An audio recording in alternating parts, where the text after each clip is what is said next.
and you gonna murder this one and murder that one. Talking all that bullshit. I'm gonna put it to you like this, yo. This is for the nerds, this is for the brainiacs, this what we deserve.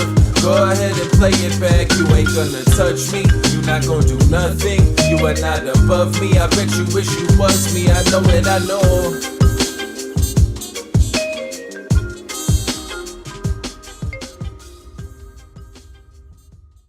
What is poppin', everybody? And welcome back to another special episode of the Only Friends podcast. Well, you know, it's me and my only friends, which includes, but is not limited to, Berk. What's poppin', baby? Well, I didn't know if you were going to come here or not. Well, you know, after we talked about like sending that rest of that conversation to the end, I figured you and Lamanna were allowed to get it. So, what's going on? That's good of you. Yeah. Good thing you didn't send it to me. I had nothing else to say. Yeah, I wasn't sending it to Lamanna. I know how Lamanna will short circuit there. I knew where to go. I knew what was going on here. Yeah. We're going to have a fun end of show. Fuck the end of the show. Very rarely that we lead with what will be coming at the end, but I'm kind of excited for it. We have our last Weekend Warrior this week. And, for those who have been following along, the name of the game here is get to the end and then gamble your fucking dick off. Yes. Yeah, pretty much. Right. Don't get last and try to get first. Right. Everything else in the middle doesn't matter. Just give you a little Not tease everybody did that. at what the numbers look like going into the... But we're not doing that yet. No, I know, but at least we'll know the tallies of what people... Big disparity between third and the rest of the field. That's true. I really fucked up. I didn't even look at Sad this. tortoise. I didn't even look at this betting board. So we're gonna have a lot to discuss. I may not have gone through optimal strategy here. No, definitely. I might have just rocketed it off. But hey, we're gonna have a hell of a sweat, boys. We're gonna have a hell of a sweat. We're also gonna talk Hall of Fame. Fuck you. Some news and notes coming from the NFL. But again, Some real snubs. Sports ball will be booked at the end of the show. So for everybody who's tuning in now early, you're going to get what you came for. And that is a lot of poker discussion. And I got to tell you, this one's been dominating the group chat. It's been absurd. I mean, I haven't seen a spillover into the next 1,700 missed messages. 1,700. And Mine's like 17,000. and that's only from yesterday, right? Yeah, since last night. Yeah, Since last night, it was 17. Since yesterday, 4 in the afternoon, 1,700 messages. Jesus Christ himself was the on conversation. Who died? The conversation started when I was at the gym yesterday and was still going while I was at the gym this morning. Okay, so here's the thing. These guys give me shit for keeping this particular chat on mute. 1,700 messages in like a 5-hour span. What are we doing here? It's rude that you do why that to would us. why would I not have it on mute? Why would you have it on Well, mute? if you follow along, that's not that many messages, you know? It's just a conversation, really. I wouldn't be able to do anything else on my phone because it would just be buzzing and fucking goddamn fucking notifications flying everywhere. I mean, how many sentences do you think are uttered back and forth between us in an hour-long podcast? That's different. Is it, though? Yes, this is what What's we're here different? to do. We're here to have a conversation. Your attitude. Right. if this was a podcast that was 8 hours long and we were just rambling about the same shit for 8 hours every day, that'd get pretty fucking old. Well, We're moving the imagine needle. if it were 2 hours and we did it every day. 2 hours is fine. That's Right. the limit. Right. That is maybe 24 hours a day, 7 days a week. I don't know, That's how man. that chat I think we goes. figured it out. I I think do we think found we a way to figured it move out. poker forward. Well, we didn't Why don't- because we're the why idiots. don't But you Sam guys- Laskowitz. Yeah, why don't you guys go ahead and fill me in on what was said in that podcast?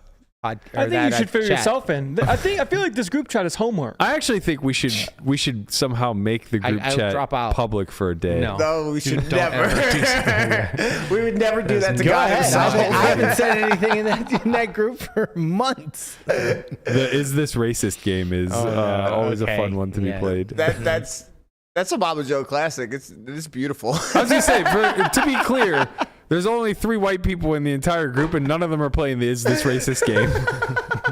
Right. The answer to that We are the question minorities is, in that. the answer to that question is always yes. Only if it's one of us 3. He first said, "How many apps do I need to be here for to get in that chat?" You don't want to get in that chat, Yeah, you don't Ephraim. want- We promise you that. You don't want to be in there. We'll Don't get you do in it to yourself. We'll get you in the Weekend Warrior Don't chat do it. next year. He'll be a good fit there. Yeah. Actually, HOFer should be the commissioner of the Weekend Warrior He next should year. be. He would have got this week right and let us bet props instead of fucking making us put a 20-team parlay in. Nobody made Speaking anybody of do props, that. is Taylor Swift on the prop? I didn't see her on it. She has to be. I'm sure Definitely she's there'll like on be some- like how many times they show her. Yeah, you would think. What do you think the higher or lower will be? I go. I set the line at 5. Over. You like the over? Over. Oh my God! Bet the house over. Yeah. He might just show up during halftime. It's gonna be 5 before the second quarter. Who's performing? Kendrick Lamar. Kendrick Lamar. There's some talk about that. You know. Well, it was a huge slight to Lil Lil Wayne. Wayne. Yeah. He's from New Orleans. He was like the face of the Katrina relief. And I mean, if anybody deserved to perform at the Super Bowl, especially given that Super Bowl halftime shows tend to be about a decade behind on pop culture. I was about to say, I was like, I think Kendrick Lamar is a little bit more relevant, but when you put it that way. Yeah, when was the last time current pop star? I mean, Usher was the fucking headliner last year, Right. you know. Luda, you know. It brought me back to the early 2000s, don't get me wrong. Right. I was waiting for Lil Jon to skeet all over the place, but, you know, not exactly a Grammy winner this year, Right. which Kendrick Lamar actually is. And I gotta say, it takes some balls to give the guy who called Drake a pedophile in a rap battle song earlier this year the stage and the halftime show to basically sing that. And that was his hit. That was his number one hit for the year. Yeah. He won a Grammy for that song. Talking about Drake diddling A minors. They not like us. Well, he wasn't talking about Drake. He was talking about somebody within Drake's camp. Was he? Yeah, no, 100%. Okay. He was talking about somebody in Drake's camp has He's just got talking brought up about on what charges. Conrad he talks to sings Kendrick Lamar on the side. You know, that's his other group chat. No, you fucking dummy. It's literally public knowledge. The guy, you dummy. Hold on. Well, let's ask Seaver. He'll know. Seaver, We'll ask Seaver and we'll ask Melissa. Kendrick Lamar. Because Melissa is a big Aficionado. Drake supporter. Sure. And we'll get to the bottom of this. Yeah.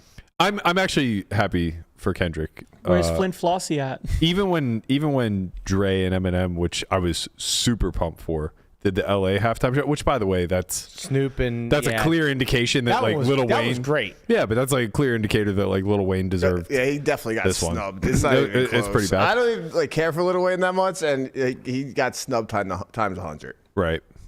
I agree. But it'll be banger. I'll watch. It will. I It's don't gonna be often poppin'. watch. I will watch. I did not want to watch last year. I don't like Usher. I don't like Usher Raymond. He's in those Diddy parties. I also don't like him just No because Diddy. he's a prima donna cunt. Yeah, no Diddy. He used to come to my mom's. He was his kids came to my mom's office, and he was just like a cunt. But yeah. Anyway. Well, I mean, when you get groomed by Diddy from the time you're 19 on, like, Jesus fucking difficult to be Christ. a normal person. Oh man. All right, so back to the lecture at hand. If anyone gets that reference, God bless you. Nobody in I this got room it. got it. I got it. What was it? It's from a young G's nothing- perspective. Yeah, nothing but Thank you. anything. Thank you, Guapo. I almost repeated it again. Back to the lecture at hand. We are talking, or I guess yesterday the conversation came up of who should be the next challenger in the duel, and I love that this is like getting so much traction. I kind of love it. I kind of don't. Really? Stop. Well, I think I You have to out everybody. No, I don't- Anything sucks. I don't care about that, man. Or he I'm doesn't old. like the spotlight. No, I kind of don't, to be honest, as ironic as that may sound. But also I think that like all of this happened very quickly, and I don't think that I went into the duel thinking about the structure of what it is. Yeah. Like basically I was offered a heads up match that I thought was a fair fight. And I said, okay, let's gamble. But now I'm kind of understanding the public, I guess, conversation around what the duel is, where it's like now it's this kind of challenger type of arena.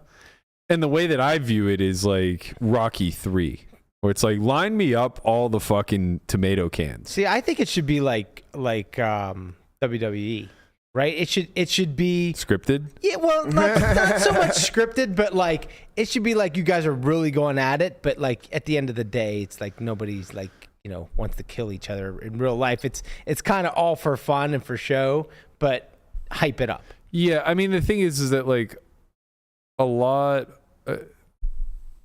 I think there are a lot of people that don't like me, but I don't think that there are a lot of people that have like public beef with me. Right. And a lot of the ones that have disappeared. So it's like Airball's never playing. That's not going to happen. No. I'm never going to play Doug. That already happened. We don't need to have that. Yeah, but nobody Whoa, saw. Wait a minute. They saw it through to have Landon's it happen tweets. again. What are you kidding me? Like, Yeah. right, like You boy want a millie. I'm never going to play Doug. That's obvious. Like Right. I don't need to get in there and be a sacrificial lamb the way D-Negs was. Right. At the altar? At the altar. Like Where else would you sacrifice? D-Negs is very unlikely to play cash heads up. Like it's just not really what he wants to spend his time doing. I don't think Jay Little is ever going to play. Not that there's even like beef between Jay Wait, Little you don't and think he'll play? No. No? I don't think so. For what reason? He was offered to play against Blez half, and he said no. Makes me think that he's probably not very interested in it. Yeah. Well, he doesn't play PLO like you don't. Yeah, he does. Little plays PLO? No, D-Negs. Oh, I see what you're saying. You were talking about D-Negs I or was talking Little? about Little. Oh, I don't think Jonathan will play. No. Fucking chance. He doesn't play cash at all. I think there's like less than 1% chance. Yeah. Is that true? I feel like he's playing. I see him playing cash on. Well, on he Coin played Poker. 6,000 hours of live cash in 2008, and that's how he built his role. But, since those days, he scaled it back quite a bit, and he's having a little coffee instead. I think he's played See, some. this is how we get him in the arena. You keep talking shit until I he's think like, he's been "Fuck playing you, on I'm Coin in." Poker. Okay, so he's been playing on Coin Poker. Like, I don't, whatever. Like, I don't think. I think he'd kick your ass. Okay, fine. I think if See, he, this is how we do it, right? We hype it up. I think I'd be happy to play the guy who wants to check fold ace 10 on queen 8-4 for one big blind. Like that's the kind of guy I would like to play heads up. That he only said that to get in the arena. Right. Well, it worked. It fucking worked. What about Keaton? Keating is like the most interesting one, I think, because so here basically like, revisiting the notion of like, I don't think I entered this with the right idea of like being marketable for the show and stuff like that, and like marketing the hype around like rematches. As far as I'm concerned, like Bleds and I were a pretty even match, and I won handily through luck or variance or whatever the case may be. So it's like I don't want to play somebody who is better than Bleds. I'm not shy about admitting this. I didn't get in a high stakes duel. Yeah, your tweet was pretty, Very specific. based. Yeah. Yeah, it was actually a really good tweet. Hold on, which one? Very based That's true. artist All of them? tweet. The calling all pros or whatever. So it was. to give preface of what happened, Brewer jumped. Hanks put out a thread and said like, "Who's next?" kind of thing. Brewer jumped in and said like, pick me. Seth Davies said, "Put me in," and I just like kind of had enough before this started to snowball out of control. Where it's like, let me be abundantly clear. I'm never fucking playing you guys. Right. And it's not even because like, it's not like a fear or intimidation thing. It's just like math. Like you're winning. And I don't know how much. Maybe it's very, very small. And the short sample could even things out and I could come out victorious. Maybe it's by a landslide. But what I know is that you're winning. It's big of you to admit that. Yeah, super big.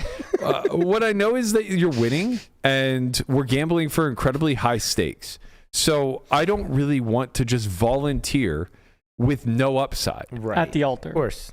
And like that's the big thing that I don't think the general public understands is that for the people who enter this arena that choose to play heads up, there is absolutely no upside other than gambling. Mm-hmm. So you either need to believe that you have a plus EV spot, or you need to want to gamble for high stakes in a heads up scenario. And I would like to be the former. I don't want to just like, I said in my tweet, I said, let me help the super pros out who I have tremendous respect for that are all lining up to play me in the high stakes duel. It's not happening. I'm a whale. A VIP, games are literally built around me. You got the ninth chair. I'm not good, nor am I studied in heads up. And all of this, in my opinion, is relatively true. Bring me Airball, give me Lynn, give me Feldman, Jay Little, Rampage, Helmuther, or Oaken. These guys are all guys that I feel confident that I have an edge against. And there's some sort of storyline there. It's like Airball, Lynn, Feldman. They've all talked their shit and they don't want to back it up type of stuff, right? Mm-hmm. There's been back and forth with Jay Little and I. Rampage would play heads up squid with me. It would, we'd bring in Dustin the closer to fucking deal. It'd be a good time for everybody. Like Oaken and I would have good banter. So would Helmuth and I. And then I said, we're bringing Keating for Max Gamble. And like, this is the big thing that I wanted to kind of illuminate. I kind of followed it up with a later tweet where somebody said, "Oh, this just kind of demonstrates how little respect you have for Blez." And it's like, no, it's the exact opposite. I said, like, Blez is a gambler. He's not a tactician. He doesn't sit around all day long trying to get the perfect frequencies and the perfect sizings nailed down for each individual node of the heads up tree. He's just out there kind of feeling his way through and trying to make really good plus EV decisions. And I would like to do the same. If there was another like a mirror of you, would be a perfect opponent.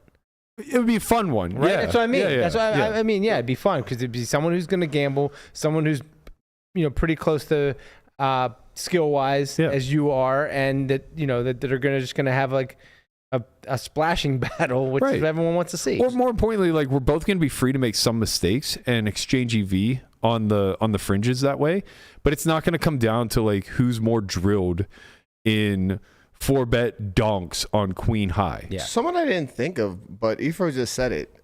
Sean Perry.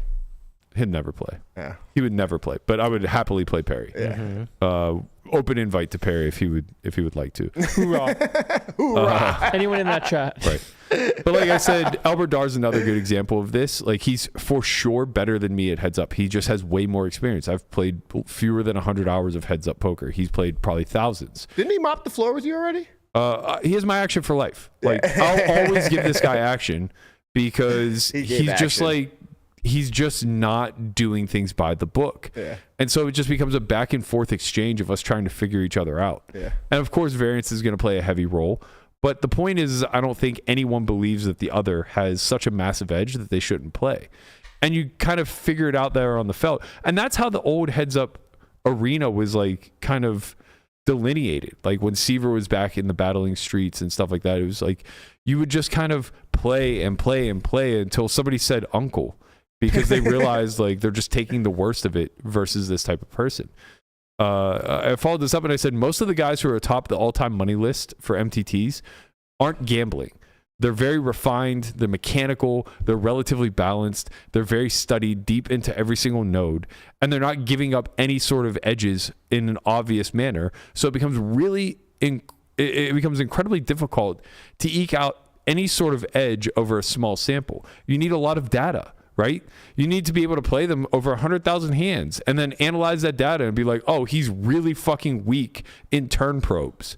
And now I can start to gain a little bit of win rate back, that type of stuff. And they're going to do the same to you. And it becomes this whole execution of, technical ability. And that's never been me. That's not how I approach poker. And that's, to me, not live poker at all. It's not about this technical analysis, right? It's about just kind of freestyling in the moment and trying to decipher how the other person's thinking. And I thought that was really put on display versus Blez. There were some hands that were played where I know that they're theoretically bad. The aces versus nines is a great example. I have to go broke there. Otherwise, I just don't put enough money in with my good hands, and that's going to cost me win rate. However, over the course of 6 hours of playing Hold'em versus him, I just noticed a trending pattern of him being way too tight when ranges had converged. That was an absurd hand that you didn't jam there. Absurd. Yeah, I agree. I'm surprised Twitter didn't explode about that one. Yeah, it's well, been... I mean, the conventional logic of like not strategy, just money. Like he bet $22,000. It's a lot of money. Like, why would you go broke with aces, kind of thing? No, that wasn't what was going through my head at all. I know, not you. I'm saying like but the general anybody. public. Yeah, but like the anybody. general public doesn't look at aces there and think, oh my God, go all in. Right. You're losing like, to a flush. You're losing to full houses. Right. Like this isn't tactical poker. This is just he has aces and there's a big pot and he bet really big and you can lose to a flush. That's just like level one, like thinking of how that's poker fair. works. That's fair. But I guess like for anybody in the know, heads up is very different where the thresholds lie for the amount of money you're supposed to put in for each hand class, right? Mm-hmm. And on a board texture like that in a 4-bet pot, where even in ring, you probably justifiably could get your stack in with aces on that particular texture. And heads up, it's mandatory. Like you're so close to the top of range. You have so few flushes. You You have so few full houses on king 8 deuce 9 deuce. You just have so few hands that are ever going to be better than aces here that you just absolutely have to play your biggest pots with these types of holdings. And the deviation comes from, well, not. I've been in this spot against him now a half a dozen times, and what I've noticed is he arrives at a fold versus the big bet over and over and over again when I had it. So now that I'm much closer to the margins of quote unquote having it, as in more beats me now than in the past when I would jam here, he should be more condensed to having hands that just snap because they win, which will then even further allow him to now overfold the hands he's supposed to bluff catch, like King X, right? So it just became... You might just check call them on the end. Correct. Versus bet. So right, he might just like... He might have snap folds and snap calls, and everything that snap calls is better. Yeah, he may not be worried about getting value with King Jack of Spades. Right, and think, oh my God, he jammed me. I have to call sometimes because he might have Ace of Hearts Jack or whatever. Right, exactly. Like, it's a different game. And another great point. It's just like how you figure out value thresholds and where your hand's at. And that's the game I want to play, right? Like, that's the type of opponent I want to play, even if they're better than me, right? Like I said, I think Albert's better than me, but that's the game that we play.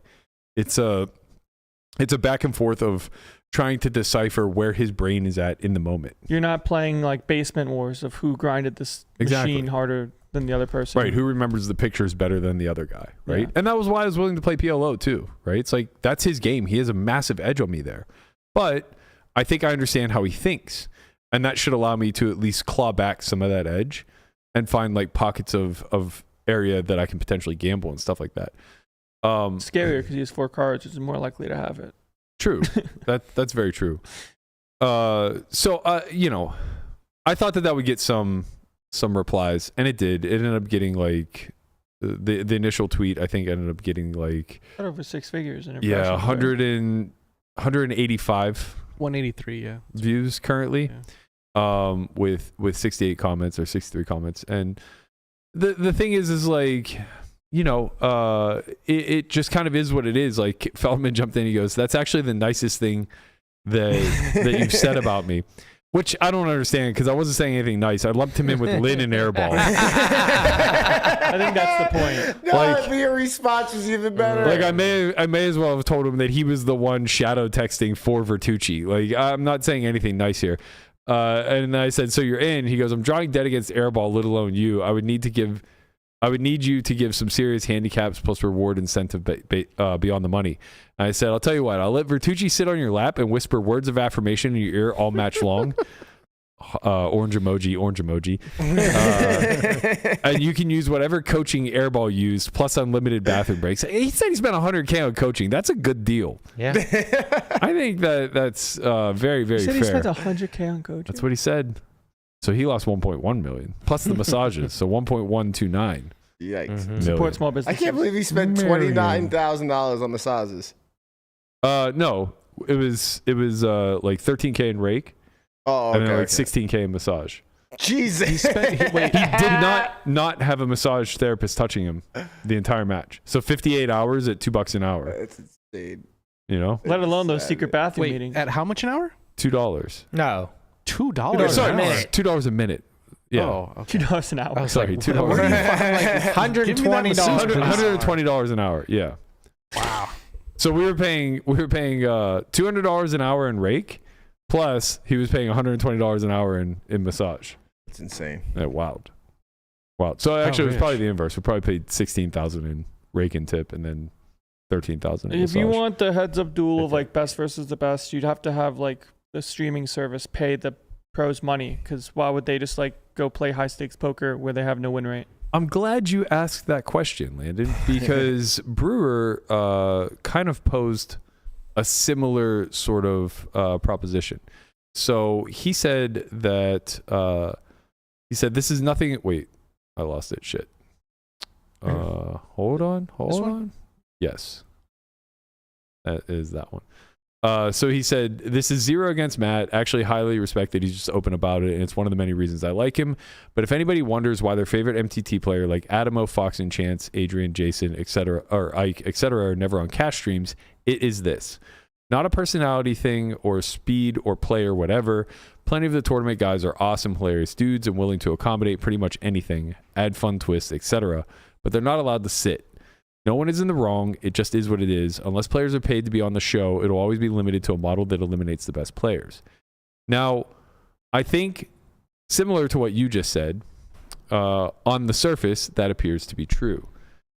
However, the way I interpret this is Brewer basically saying, like, if you're wondering why you're only seeing like lesser poker players playing in the highest EV spots, it's because they actively don't allow better poker players to sit in these high EV situations. Well, it's not incentivized for the people that are worse than them to let them play. So that's the point I want to dig in on, because my counter to him was, you guys are welcome to play all of these shows and all of these games amongst each other.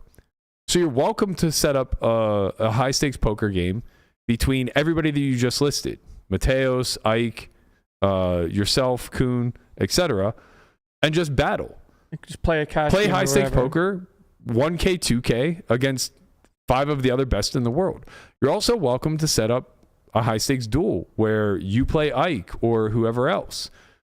And he said, aren't we kind of saying the same thing?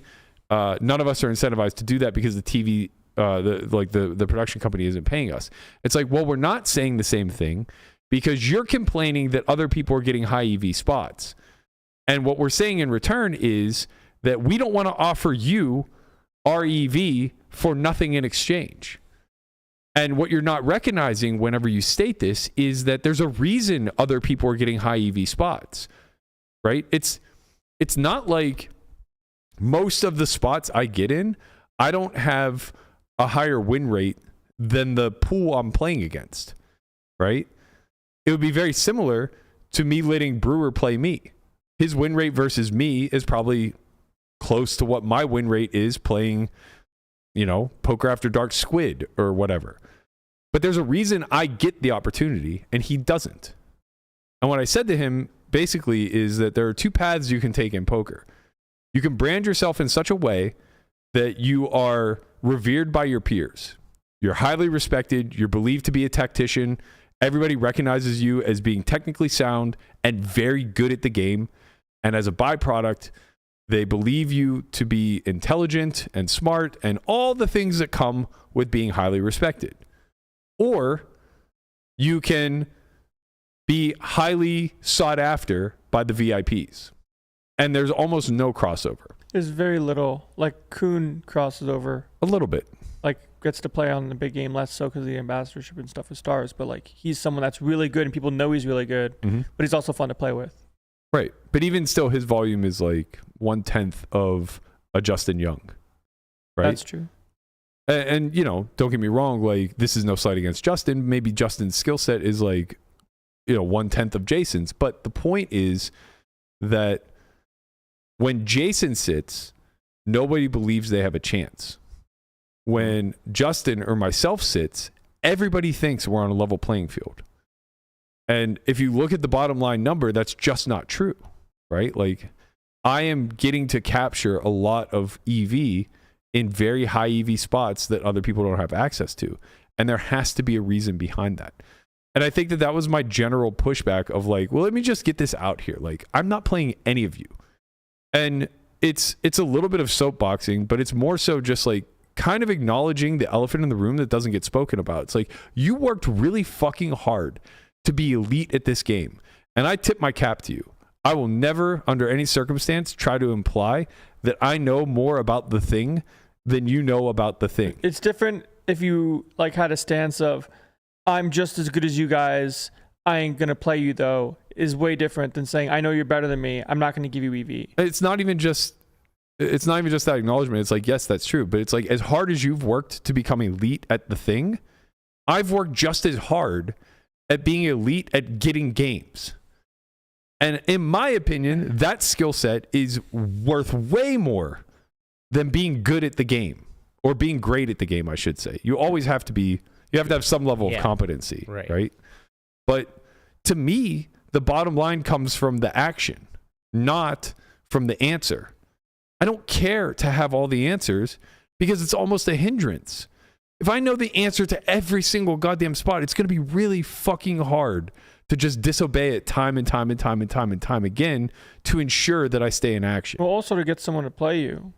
Right. Like, why would they want to play you if you know the answer? Well, that's what I mean. You have to become like disingenuous at that point. You have to like somehow, pretend Just that you kidding. don't know the answer. I'm in startup investing. Right. I think Kier's a great example of this. Kier's a guy who knows a lot of the answers, but like his innate ability to understand how to gamble, how to take the answers and say like, well, this is not optimal, but I can't be giving up that much. And the way that it's going to appear to others is that I'm giving up the lot. Should you play Kier? Or the fact when he fucking runs it under the table or something. Don't do this to me. Well, there's that too, right? And I think they go hand in hand, right? I think once you've accepted that part of your job as a professional is to give a lot back to your customer base, then and only then does your personality truly shine through. Like, look, Brewer can say that these guys aren't too slow and that they have a ton of personality and that they're fun guys who have a good yuck at the table and stuff like that.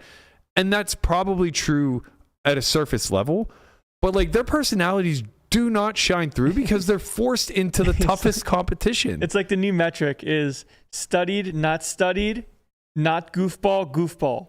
Right. You know what I mean? Like studied goofball is like you're not getting that's seats. elite. No, that's not true. I mean, you're not getting seats like playing you. That's not true. Kier has a way better shot of playing me than Brewer. But you would not play Kier. I'm telling you, right to your face, I would play Kier way before I would play Brewer. How much money? I would not play him. No, but like he's way high. Zero, but one is like way zero. Yeah, but you don't understand. Like If you had to play him there's still always going to be a pecking order. Right. Like I would play Jungle Man before I would play Brewer, and Jungle is probably better at heads up too. But it's because yes, he's a goofball. Why don't you play Nacho? Right, I would definitely play Nacho. But like with Kier and Jungle and a few others, like they're not so worried about being protected.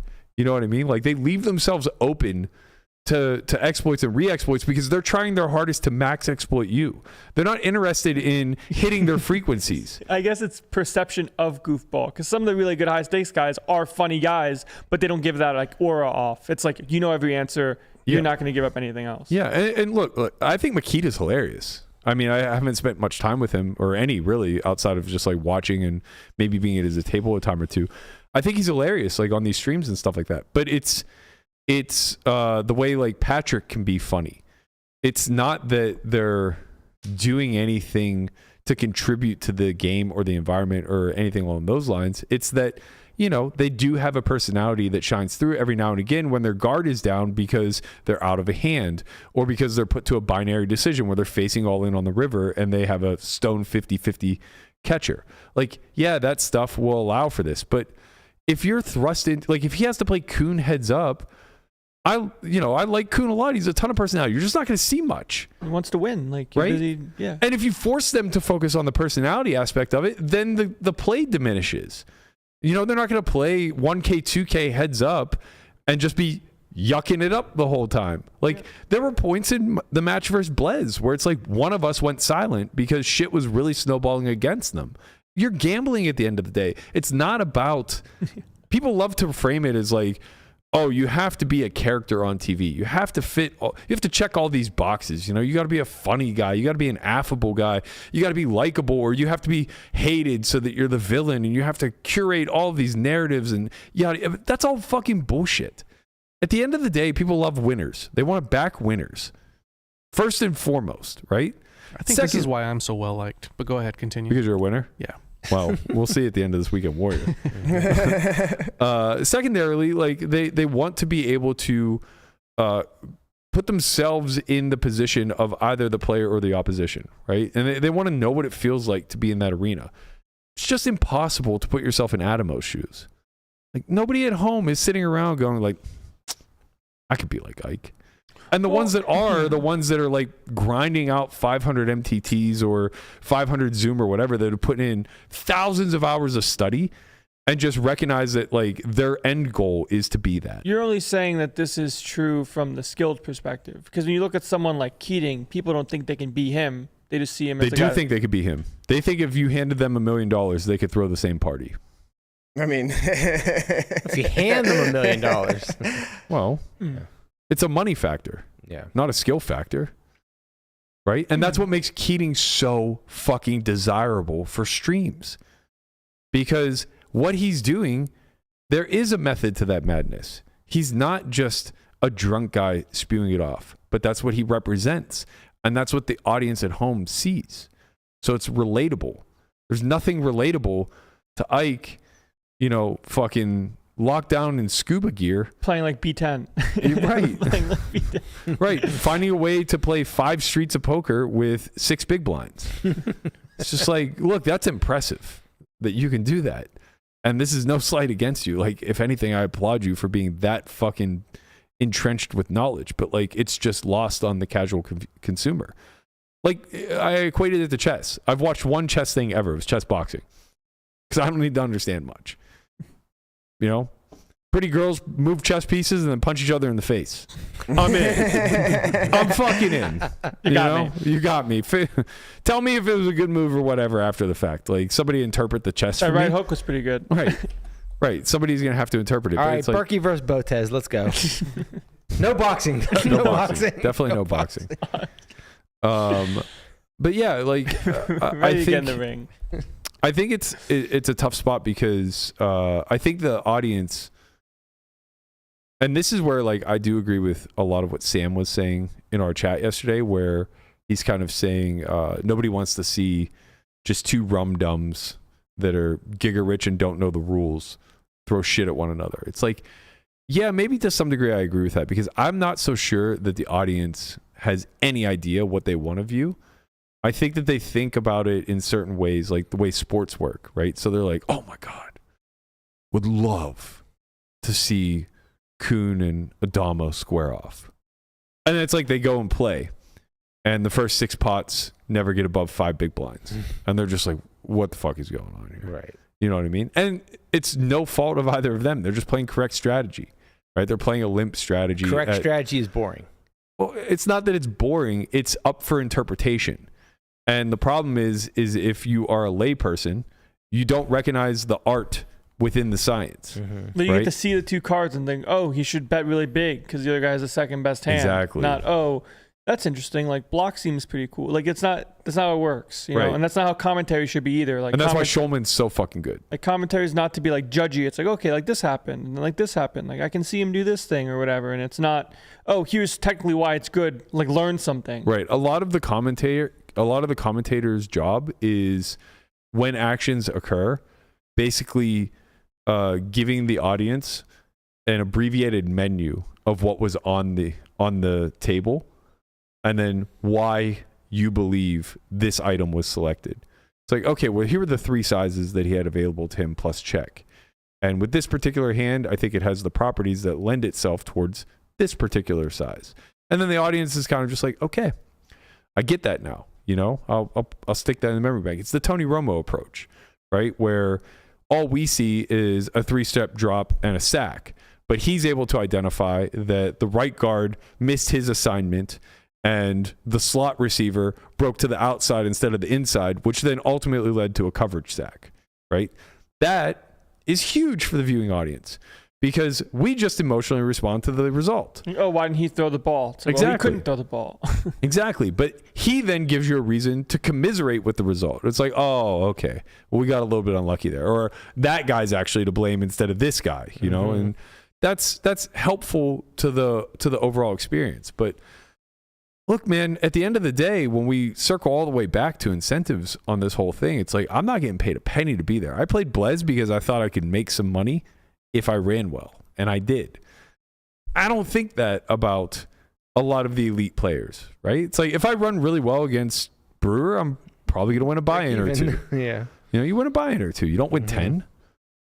And the thing is, if I run really fucking bad, I probably would lose 10, because there's a delta in our win rate, and it's substantial enough where it compounds. So you did. I wrote something to Brewer like you're like 0% chance to play him, and then you said, "Well, you have a price." So my question is, what was that price? I don't know.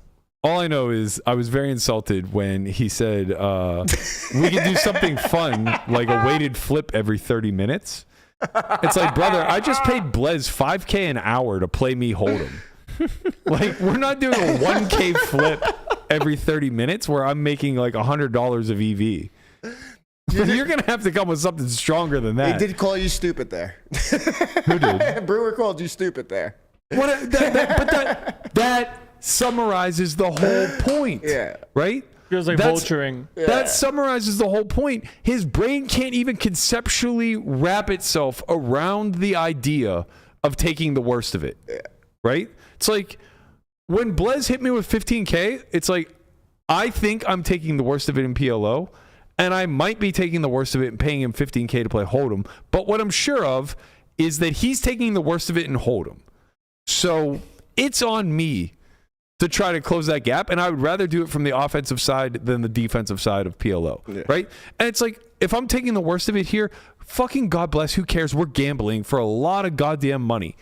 And this 15K isn't going to make or break either one of us, right? So it's like, it ends up being, in my mind, relatively fair. I'm willing to pay a tax to play the game that I want to play, and Blez is willing to be compensated to play the opposite of the game that he wants to play. So it's like, if I had to do that every hour that I wanted to play Blez for eternity, of course I would never. I can't overcome it. And I don't think he would turn it down still. I think, I mean, when the choice is... We talked last night. He said he would in a one-off, but he would not in perpetuity. Meaning, okay, so like... But I would never offer it in perpetuity. Yeah. It's an impossible, like, I know that I'm maybe offering like 3 or 4 times what I could beat in perpetuity. What does that mean when you say perpetuity? Like over and over again. Right. So for a lifetime. Indefinitely. Okay. Yeah. So it's like over a 3-hour sample, variance can certainly correct for this $15,000. And it did. You know, there's a lot of factors that can come into play. He can tilt. I can go on a hot run, which can compound to him tilting. Like, there's a million things that can potentially allow me to be recouping that money over a 3-hour sample. In PLO, you're just kind of fucked. Well, not necessarily. I could run good there too. You could. But the difference is that, like, in Hold'em, I know how to control for what I'm observing. So if I recognize that Blez is too wide, I know how to adjust to that.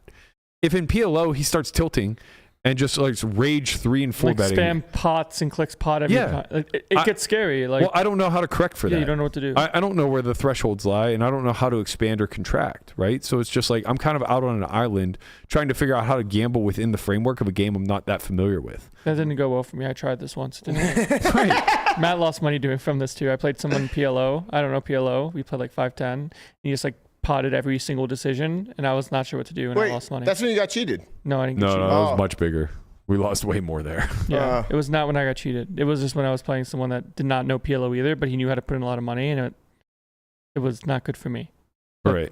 Matt makes sense. Who the hell is it? Doesn't matter. Okay, I'll find out later. Right. Yeah, so like, you know, the final tweet that I kind of put up was I put a general poll to longstanding pros. When was the last time you knowingly took the worst of it at poker? Does it count for me because I had 5?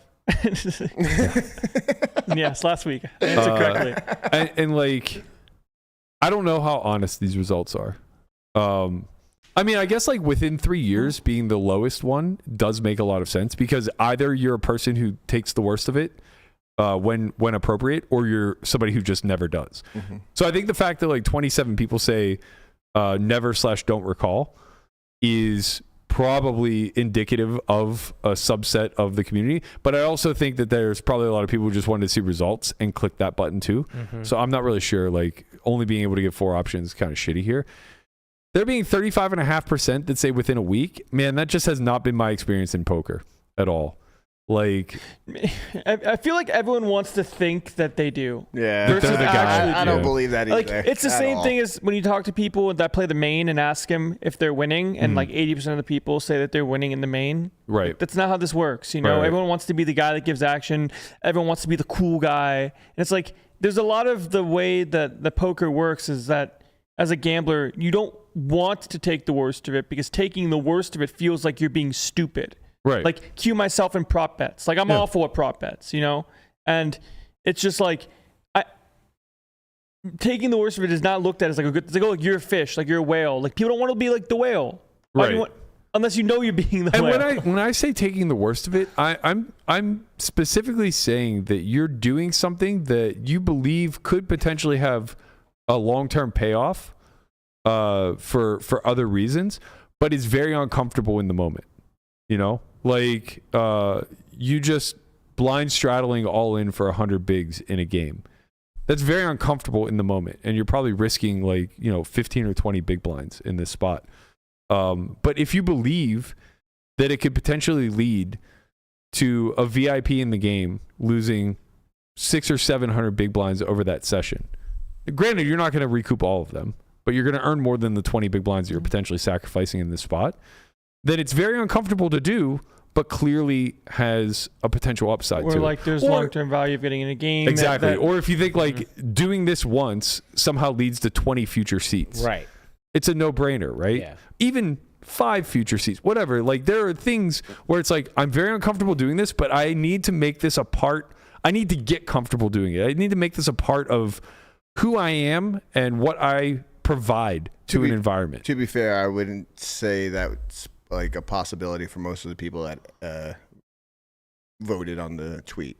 Maybe not. You know what I mean? Like that's private game type thing. It doesn't have to be though. Like that's the thing. It's also just like you can play public 2-5. Right. You have to remember that like Garrett came up through public. I came up through public. Andy came up through public. In the sense of getting seats, like doing shit to get seats. Sure. It's not going to necessarily get you seats, but you can make your direct game in the moment much better moving forward. That is true. Yeah, I always do that. Right? And like it becomes harder and harder to do now because people are such vultures and they're so EV aware and they just don't really deviate. But adding something like Squid monkey wrenches that because now all of a sudden they have to color outside the line. It's almost like for your poll, you need a secondary poll. It's like, have you ever requested a seat change button? Yo, by the way, the next motherfucker that gets up and takes the seat to my left as I sit down, I'm punching you in your throat. Just want to put that out there. It's a compliment. It doesn't matter. I'm punching them in the throat. I hate it. No, but it's like those people, if you take a seat change, if you take a seat change button, you are not the person that gives up money. Right, yeah. Like it doesn't work both ways. You don't give to the game and take a seat change button. It's true. I think seat change buttons definitely should be abolished. Absolutely. Wow. See, I always ask for it not because I'm trying to get position. I just want to be able to see the board because I'm blind. Well, that's a different thing. Yeah, it's different, but still if you're doing it I still think they should get glasses. I still think they should be abolished. That seems like you got LASIK. I did, but I still can't see the damn board. I thought he said he was going to take it so other people couldn't, and I was going to say, okay, vigilante of justice. Actually, I'm about to start doing that. Give me every seat change button you have, actually. I mean, according to this poll, it has 5,000 votes and 5,000 and 6,500 people. Sorry. That's 5,000 views, 500 votes. I was going to say 5,000. my bad. 5,000 votes. But 65% of them are saying that they gave something up within the last 6 months. It's like, what did you give up? Right, that's probably... You got to qualify it. Maybe it's too vague of a question. Maybe. I straddled once. Or maybe my followers are just fucking really playing great games. They're out there. That's possible. Yeah. To be clear, I don't want any of this to be mistaken as me condemning or slighting the guys that have chosen the path of excellence. Everybody should tip their cap to those guys. They are elite for a reason. They're very tough for a reason. There's a reason that they don't get into games, and they should wear that as a badge of honor. But they also shouldn't ever expect somebody to sacrifice any of their own bottom line in order to, appease them. I'm better than all you guys. You sure you don't want me to play? That's crazy. Right. I think what ends up happening is people get really fucking good, and then retroactively they kind of wish they had taken the other path of being well received in a sense. Yeah.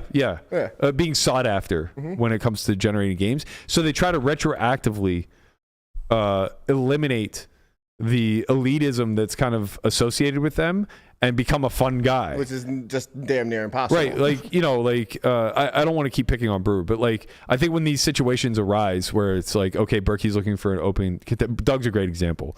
They'll throw their hat in the ring with a meme like tweet. You know, they'll like do some sort of like funny joke, or they'll meme on the person, or they'll make it like WWE style script where it's like they trash talk and they try to generate some sort of back and forth so that like the audience is really desiring to see this matchup. And it's like, nah, man, that doesn't mean anything to the people that are in the arena, And right? it's contrived. Like, right, yeah, it's obviously contrived, and like you're not offering anything in exchange here. You're just kind of trying to play up or manipulate the audience to rally behind you. Yeah. You know, it's Sorry, like, man, you're too good. Like, you're too good. You're too good. right, You made it. You know, you made it. You don't get to play. You're too good. Yeah. right, yeah. It's a brutal place to be. It's like, for a long time, I think. I'm sorry you chose to be too good. I'm sorry. I think for a long time it bothered me that, you know, I considered myself to be a long-standing winner for 2 decades, and the general consensus was like, this guy is. I think it's because like I didn't get the VIP treatment. I just got the bottom of the barrel shit reg treatment. But like I was talking to, maybe it was in the group chat yesterday. I was like, man, when I really step back and take a look at it, it's like I'm just so happy that we each have our lanes. Mm-hmm. You know, it's like I'm in my lane and I don't veer out. Like you don't hear me criticizing people in the studio saying like they should do this, that, or the other to fix MTTs. Can't believe you D40'd there. That's right? crazy. Yeah. If I ever saw that from you, the funny part is the times you did that in the chat was when you were looking at the hand through the wizard. You just texted me on the side and said, God, this feels so good. Because it's like this weird notion of wanting to dunk on somebody who's clearly very good at what they do because they're not technically drilling a spot in that particular moment. You quartered instead of 40'd. Wow. Get back in the lab. Back in the lab. Back to the bro. micros, buddy. But like not I don't like oversee the studio saying like this is everything that's wrong with the studio and this is everything that they could do to fix it. It's like, nah, man, that's your lane. And like there's no part of me that every week is just like I'm jumping in the studio, I'm gonna prove myself and I'm gonna go like dominate fucking high stakes high rollers. Dominate like, some fields. Like no, it's like I know what that looks like, man. The upside is very, very, very, very low. Unless you sign up. The risk is very, very, very high, and the amount of work that you have to put in is more than I'm willing to at this stage of my career. So it's like you guys have your lane, and as somebody who has a microphone 5 days a week, I'm here to fucking celebrate it. I'm here to tell everybody that you're the best. You are. Shut up the timestamp, bro. It's just like you're clearly all the best. Let's go see right. You chose a path that requires excellence to succeed, and I applaud you for it. I chose a path that requires social skills to succeed, and you know, having an innate desire to gamble, and that's poker to me. I feel like there's a lot of like the side, like not the elitism side, but it's like if I had like your opportunities, like I would be just like you, and it's like, well, you're not because you're here. Right. This is who you are. This is who you chose, and that's fine. Good job. You just can't have it both ways. But until Poker Go pays you money to play your peers in high stakes heads up matches, you're not playing. Right.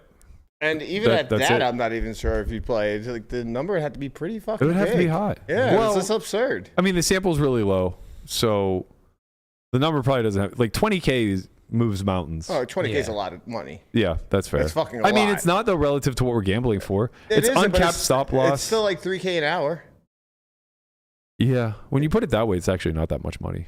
I mean, it's more than my win rate, but it might not cover my loss rate. If you're playing like a 500K heads up match or whatever, and you're getting paid 20K, you're getting some amount of money back here and there. But again, like it's probably not the same as the win rate that you might have versus someone that's not studied. Right, and that's the big thing at the end of the day is that like I think the risk and the reward both have to be acknowledged. Like when I play 200, 400 heads up, I have most of my action. And if I play 100, 200 heads up, I have all of my action. So we're talking about like easy 6-figure swings that I'm taking 100% of or like the vast majority of. Whereas these guys that are, super elite and whatnot, this is just another match to them. It's just another technical aspect. Day in the office. So it's like they have their own deals on the side where, you know, they're being put into this in some sort of capacity, and all they have to do is execute. They don't think about it in terms of bottom line value.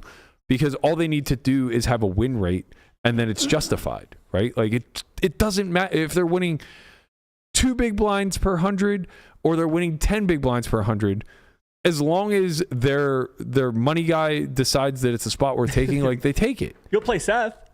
Seth who? Gottlieb? Yeah, I would play Seth. I think he would be tough for what it's worth. Yeah, but you would play. Yeah, I would. Yes, if you want me to play a Brewer disciple, I'll play Gottlieb. Right? It's like that's going to be level, and you can coach him up, and I'm sure that he's going to be good. It'll be like when you played Perkins. Like he's not going to come in some pushover. Like everybody knows that Seth studies, and everybody knows that Seth works with Brewer, and he's not like some gigantic VIP, but he's also not Brewer, right. You know? Like, they're just going to be pockets of the game where like he might be tilted and just like play every hand and just like overinvest, you know? But like when you're so good, it's like going against everything you believe in to ever do something like that. Like you don't have that in you. Right. Like you don't have the loss back in you. Right. Yeah. It's like I'm not going to check raise a 0%er because I'm angry. Right. Right. Seth, but I might do it because Perkins has and but like I might do it because I've seen enough frequency mistakes from my opposition to justify it. Right? Where it's just whether like that's right or wrong, like that's on you to like decide. Early in the airball match, he was c-betting 100 on every board texture. And I wasn't positive what the exact adjustments were as far as like expanding the fringe for check raise, and I missed one badly. Where I check raised Jack 6. Jack 5. No, I had Jack 6. Either way. I had Jack 6 off. Jack 6 suited would have been a check raise, but I had Jack 6 off on, I think it was like 10-9-5. And I chose to check raise, and then the turn was a 7, and I blasted off into Jack 8. And I just remember like the people I was discussing hands with, I sent that one, and one of my friends who had bought a small piece said, man, if this is reflective of like your understanding of heads up, I might want out. And I remember thinking like, fuck, that is so disheartening. That's mean. Well, he wasn't trying to be mean at all. I know. He was just basically saying like, this is just unacceptable at a principle level. And he's right. My reasons for it were probably right, but the selection was just like so far off. Like the technicality has to be accounted for when you're playing for such high stakes. Right. And so like, you know, that kind of taught me a lot in the sense of it wasn't like I did it out of tilt, but it's important to understand why a 0%er is a 0%er. A 0%er can't just become some arbitrary frequency just due to the fact that your opponent's making an error, right? I mean, there are some that could potentially shift. I guess but they already had to be pretty close. Mechanically with like the offsuit combos that you had, where it's like you might check raise like a backdoor flush draw that shouldn't, but others do. Correct. And then you can find out why. Yeah. And that's important. But being like, okay, you can't check raise this subset. Right. For these reasons. Yeah, exactly. So, you know, sorry. Just had to answer something. Someone tried to play you heads up? It was just, I have a seat. Weird. I have a seat in a half hour. They pulled up a chair for you. Right, exactly. 9th chair. 10th chair, Burke. That's they heard the conversation. Like, get on over here, Burke. 14 chairs deep for Matt. That's right. Ready to play some heads up. So yeah, I mean, like, you know, wrapping up this very long-winded discussion, I guess. And for what it's worth, like, I wish we would have had a little more time to prep for this, because I think it would be fun to have a back and forth with the other side, because I do feel for them. It's not like, look, I've seen Jason rise through the ranks. I've seen him go from playing 1K MTTs to playing the biggest stuff in the world. I've played with him in, you know, mid stakes, like 25-50 at Rivers Casino, all the way up to like 3-6-12 in Ivy's room. And I've talked to him about this, and I understand he specifically, like, being the competitor that he is, being the hard worker that he is, who grinded his fucking ass off to get to the level of ability that he's at now. He has this competitive drive where it was impossible to ignore that poker wasn't a meritocracy, right? And I could hear and sense the frustration that, like, he just didn't have access to games that he knew that he was beating. Like, I'm so good, I deserve to play. It's not even that the deserve thing is in there. It's just that you don't see the disconnect between games that you're beating and games that you're welcome to. Like for him, he's like, I'm an affable guy. I give action. Like I'm willing to do all the things. I'm willing to jump through hoops to get these seats. And it's like, yeah, but like you don't recognize your own resume, right? You just come with this your talents lore. precede you. Yeah, you just come with this lore. Like you are just viewed as elite every time you sit down. It doesn't matter what he does either. You know, there's he nothing could literally he could be do. giving up the most than anyone in the game. It's like you're so good. Right. It's almost like I don't believe you. Right. There's no putting the genie back in the bottle. You can never become verifiably bad. Right. And that's like, I hate it, or I hate to say it because it wasn't intended. I never tried to brand myself as a shit reg. I was, you know, For better or for worse, I was lucky that people view it that way. But it's like, I can continually improve and still do something that drives people all the way back to the original premise of this guy stinks. You folded a full house. I did fold a full house. All you have to do is do some like non-conventional stuff. Fold a full house to a flush on stream when it's really important, and then maybe this could be you. Didn't matter. I was chip leader 5 hands later. And then where were you? I mean, that was with like 52 left. I made it down to 15. I busted in a really annoying way. But yeah, it's like at some point the switch was made where mentally I understood the goal is not to be perceived as the best.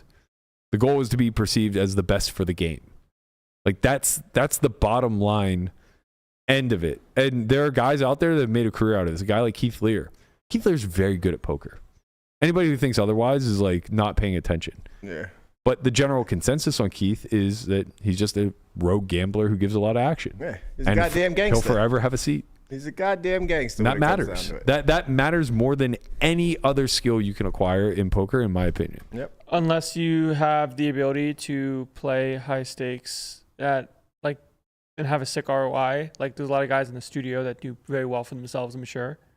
Yeah. Like you just have to pick your path. Yeah, but it's a hard one, man. Like when you have a $14 million year, and you know, like $8 million of that is buy-ins.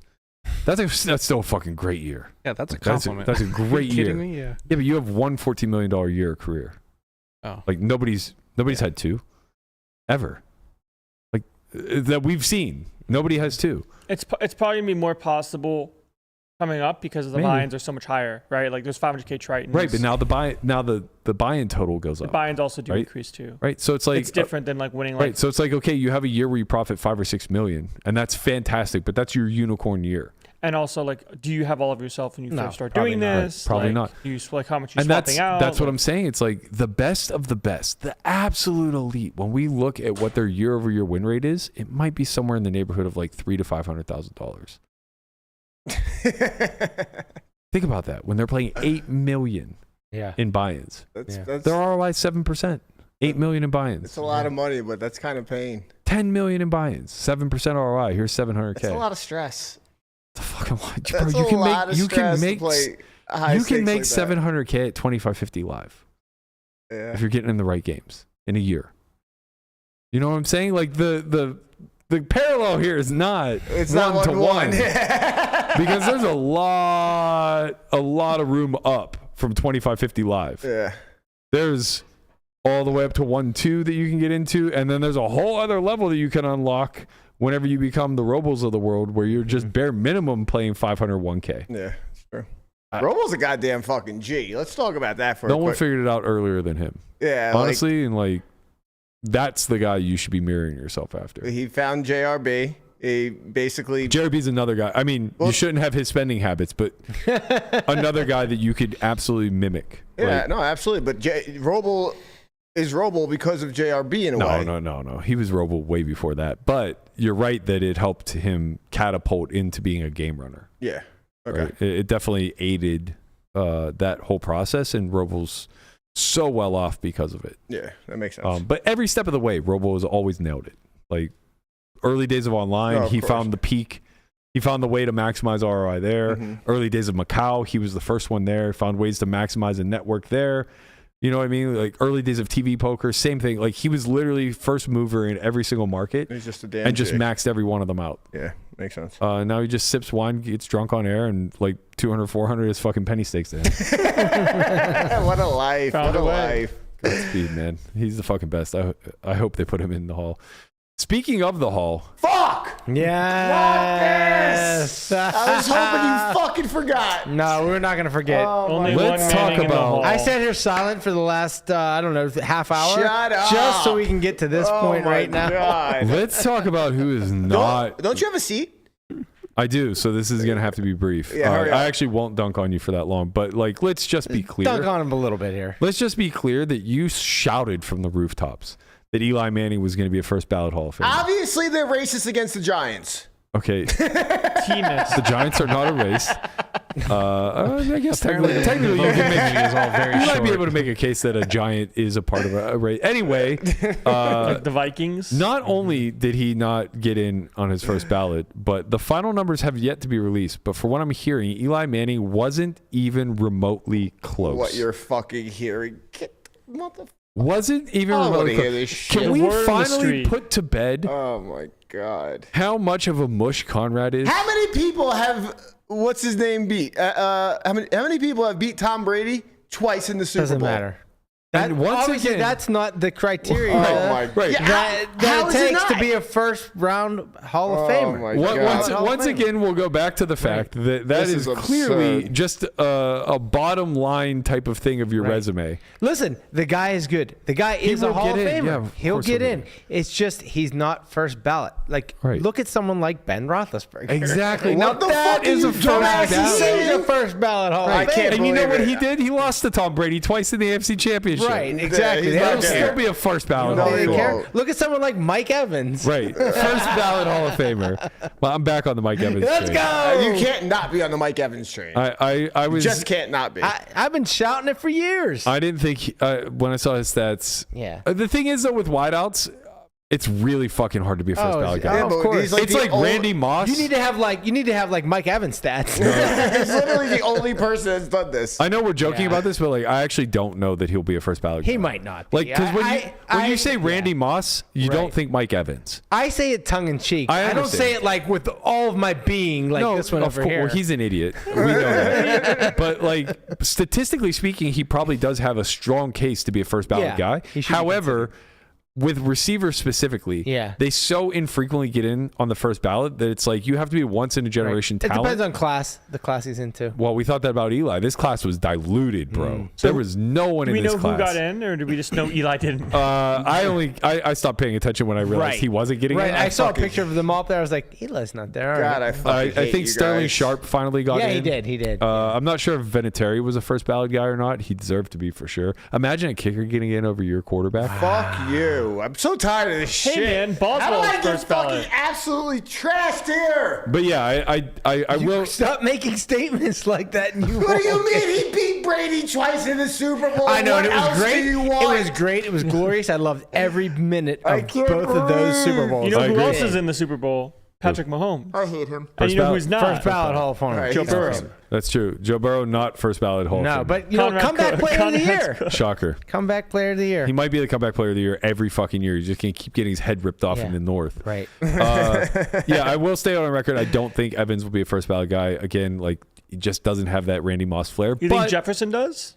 I think he's on the trajectory. Van? Yeah. No. He's on the trajectory. He has to do it for another Jamar Chase, same idea. 8 to 10 years. Chase, I don't These think. guys are just they're too young. yeah, Chase is too young to know. It's like they played like 5 years. Bro, It's a long time. 5 years. He's so young. He's so young. He's so 5 young. years is a You're long so time. young. Yes, you're right. 5 years 5 is years- a big chunk of your life. Right, it is. But yes. for us old timers, Right, when it's a 10th of your Old life, it's time. different. Old timers. it doesn't work that way. All right, let's get to the final weekend Warrior picks so we can get out of here.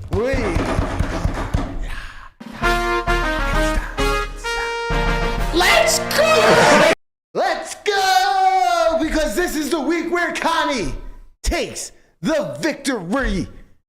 But let's start with Burke. Tell him what you're dreaming over there, Burke, because you are fucking dreaming. I might have approached this a little bit incorrectly. I knew I was next to last, and so I didn't really do a lot of inventory on everyone else. You were next to last, but you had a big cushion between the big two mark. of us. Man. Well, that's why I only bet 226 because I didn't want to finish last. It's like it's so funny because we like had to like it was a leveling war. Like, how much is he gonna bet? How much is he not? But You know, I almost bet 50. I And thought you might. Well, that would have God been you that would have did. been the smart thing to do, Right.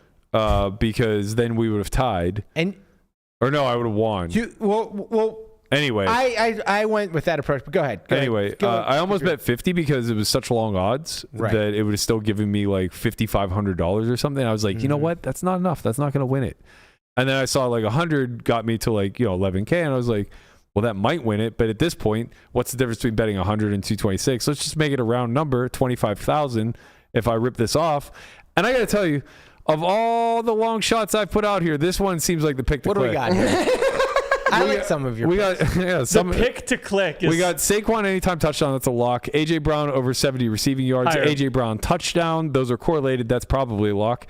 Kelsey touchdown and 5+ receptions. I don't see how that misses. Juju coming for one catch for 15 yards. I see it happening He already. needs one catch and 15 yards. No, he just needs 15 yards, but it's only going to be on one catch for sure. Chiefs money line, and then this is the only one I'm really sweating, under 61.5. lower. I think under 61.5. Don't do this, Landon. It's Lower. going to be lower than 61.5. I think it's going to be a little bit difficult. But That's the only difficult part of this whole. Ebro Yeah, says because there's a lot of scoring that you need. Right. Ebro goes, I love betting a bunch of guys to score and then taking the under. Right, yeah. Well, here's the thing, Ebro. The under was offering me an extra like 5,000 long odds, whereas if I took the over, it was only like 400. higher. Yeah. So, here we are. Well, you didn't need to win I 20,000, didn't my know friend. that. I didn't think I about mean, it. you might okay? have. All right, well, let's go around the horn. What's popping, Lamanna? What you got for us? All right. So my thinking was, I'm here. I'm at the bottom of the barrel. I'm cowered in my shell. You're down bad. Yes, I'm not feeling good. Right. I can't win. I know I can't win. So my only goal is to not get last and not get the punishment. Now I have to think like, okay, who's ahead? Who can I get ahead of? Well, Berkey's obviously the obvious choice because he's next to me, but he has 500. I have 100. And so I know Berkey is going to go for it because, he's not going to play to not get last. Like, that's not what he's going to do. But he's also not dumb and just going to bet all 500. So I had to figure out, like, I thought you might do what you said you thought you should do and just bet 50 and then just go, like, super long odds, right? But so I was like, well, I just need to get above 450. So I took a 4-team parlay. I got the Chiefs money line. I got Saquon anytime touchdown. I got AJ Brown higher than Nice. than 50 yards receiving, and and Mahomes 2 or more touchdowns, All right, And which how I much- think is all. How much do you win, Tortoise? So I bet 90 out of my 100 just in case one of these idiots around here decided to just bet it all. So I left myself a little out there. So no matter what, I'll have $10 left at the end if I lose. But if I win and Berkey, his 30,000 to one shot doesn't come in, I will you leapfrog him. I right? leapfrog him and I won't be last place and I will avoid the punishment. Talk to us, Landon. What you working with?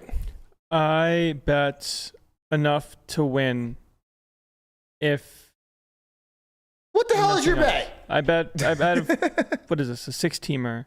Saquon TD, Saquon higher, 3 receptions. I think a lot of screen passes to Saquon. Saquon's not getting the end zone, going to wreck everybody. Mahomes 2 TDs, Kelsey TD, Should've Kareem Hunt faded TD, Jalen Hurts TD. That's it. All right. So you One- can win and you can't lose. I can win and I cannot lose. So you bet 50 to win what? I bet 125 to win 5,800 or something. Okay, all right. Guapo. I got You- a bunch of fighter guys. Well, what are your fighter guys doing? They're gonna win, and I should win by like $150. Oh, okay. They're fighting okay. at the Super Bowl? Talk to us. Yeah, but I still have a chance of coming in last.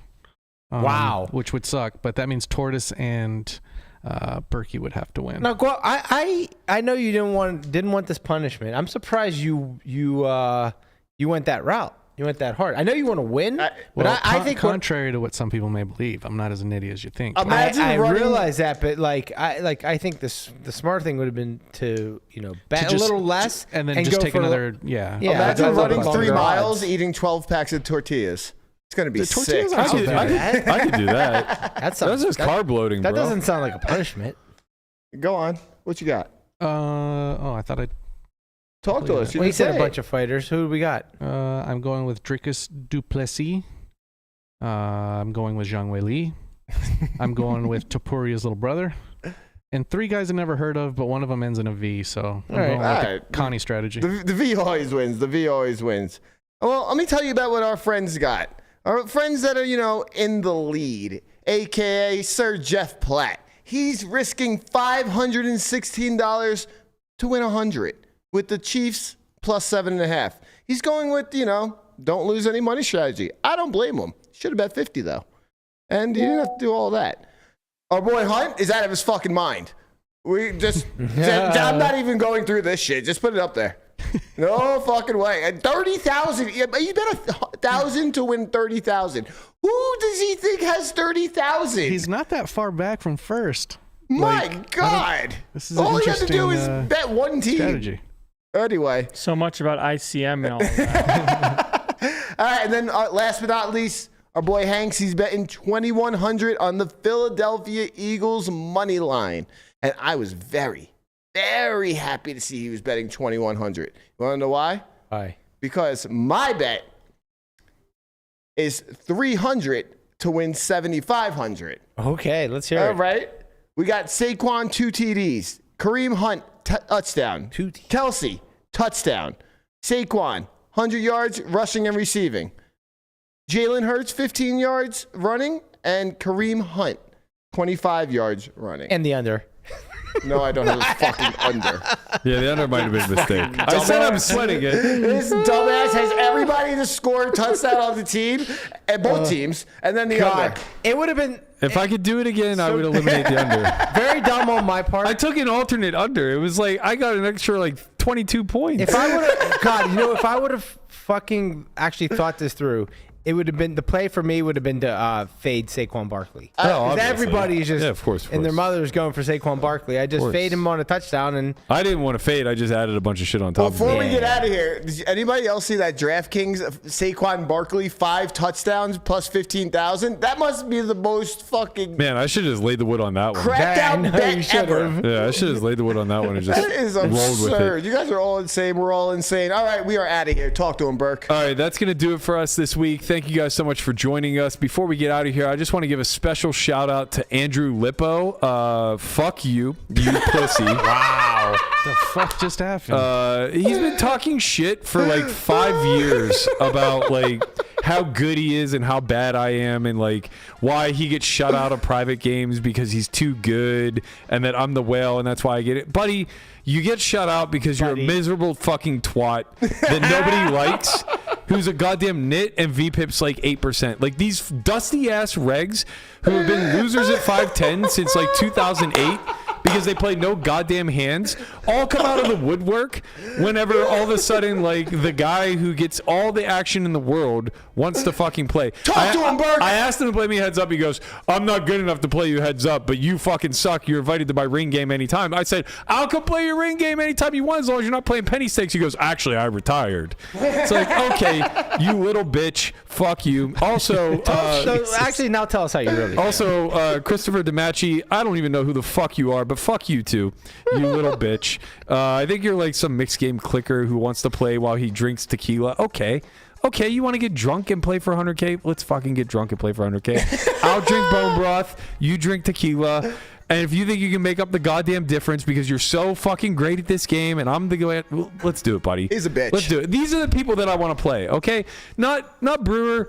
You're good. I respect you. I like you. Go beat somebody else. These fucking pussies that run their mouth, that don't know how to beat their way out of a wet paper bag, that are out of the game completely or are now in some miserable 50-100 limit mixed game. Fuck you.